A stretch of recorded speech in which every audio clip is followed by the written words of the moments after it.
இறைவாக்கினர் எரேமியா நூலிலிருந்து வாசகம். ஆண்டவர் கூறியது: நான் இஸ்ரேலுக்கு கொடுத்த கட்டளை இதுவே, என் குரலுக்கு செவி கொடுங்கள், அப்போது நான் உங்களுக்கு கடவுளாயிருப்பேன், நீங்கள் எனக்கு மக்களாயிருப்பீர்கள்.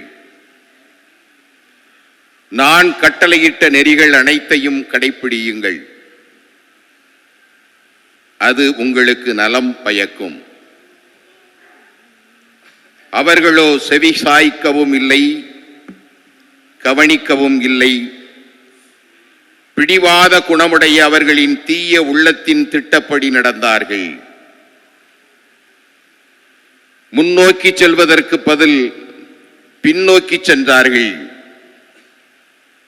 உங்கள் மூதாதையர் எகிப்து நாட்டிலிருந்து வெளியேறிய நாளிலிருந்து இன்று வரை ஒவ்வொரு நாளும் தொடர்ந்து என் ஊழியர்களாகிய இறைவாக்கினர்களை உங்களிடம் அனுப்பியுள்ளேன். அவர்களோ எனக்கு செவி சாய்க்கவில்லை, கவனிக்கவில்லை. முரட்டு பிடிவாதம் கொண்டு தங்கள் மூதாதையரை விட அதிக தீச்செயல் செய்தனர். நீ அவர்களிடம் இச்சொற்களை எல்லாம் கூறுவாய், அவர்களோ உனக்கு செவி சாய்க்க மாட்டார்கள். நீ அவர்களை அழைப்பாய், அவர்களோ உனக்கு பதில் தர மாட்டார்கள். தங்களின் கடவுளாகிய ஆண்டவரின் குரலை கேளாத, அவர் தண்டித்தும் திருந்தாத இனம் இதுவே என அவர்களிடம் சொல். உண்மை அழிந்து போயிற்று, அது அவர்கள் வாயிலிருந்து அகன்று போயிற்று. ஆண்டவரின் அருள்வாக்கு. இறைவனுக்கு நன்றி.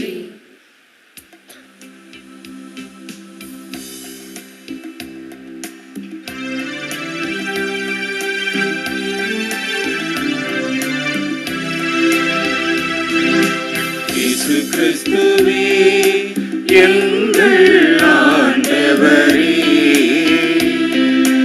நித்திய மகிமை மன்னரே, உம்மை வாழ்த்துகிறோம்.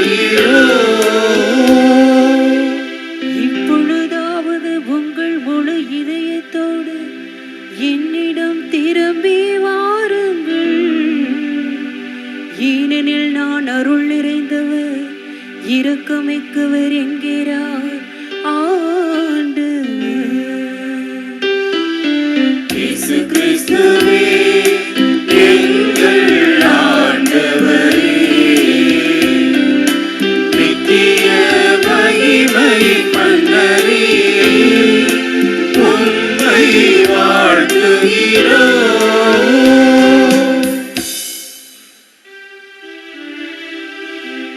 ஆண்டவர் உங்களோடு இருப்பாராக. உம் ஆன்மாவோடும் இருப்பாராக. தூய லூக்கா எழுதின நற்செய்தியிலிருந்து வாசகம். ஆண்டவரே மாட்சி உமக்கே. லூக்கா நற்செய்தி நூற்பிரிவு 11 இறை வார்த்தைகள் 14 23 முடிய. ஒரு நாள் இயேசு பேச்சிழந்த ஒருவரிடமிருந்து பேயை ஓட்டினார். பேய் வெளியேறவே பேச்சற்ற அவர் பேசினார். கூட்டத்தினர் வியந்து நின்றனர். அவர்களுள் சிலர், பேய்களின் தலைவனாகிய பெயல்சபூலை கொண்டே இவன் பேய்களை ஓட்டுகிறான் என்றனர். வேறு சிலர் அவரை சோதிக்கும் நோக்குடன், வானத்திலிருந்து ஏதேனும் ஓர் அடையாளம் காட்டுமாறு அவரிடம் கேட்டனர். இயேசு அவர்களுடைய சிந்தனைகளை அறிந்து அவர்களிடம் கூறியது: தனக்கு எதிராக தானே பிளவுபடும் எந்த அரசும் பாழாய் போகும். அவ்வாறே பிளவுபடும் வீடும் விழுந்துவிடும். சாத்தானும் தனக்கு எதிராக தானே பிளவுபட்டு போனால் அவனது அரசு எப்படி நிலைத்து நிற்கும்? பெயல்செபூலை கொண்டு நான் பேய்களை ஓட்டுகிறேன் என்கிறீர்களே. நான் பெயல்செபூலை கொண்டு பேய்களை ஓட்டுகிறேன் என்றால் உங்களைச் சேர்ந்தவர்கள் யாரை கொண்டு பேய் ஓட்டுகிறார்கள்? ஆகவே அவர்களே உங்கள் கூற்று தவறு என்பதற்கு சாட்சிகள். நான் கடவுளின் ஆற்றலால் பேய்களை ஓட்டுகிறேன் என்றால் இறையாட்சி உங்களிடம் வந்துள்ளது அல்லவா?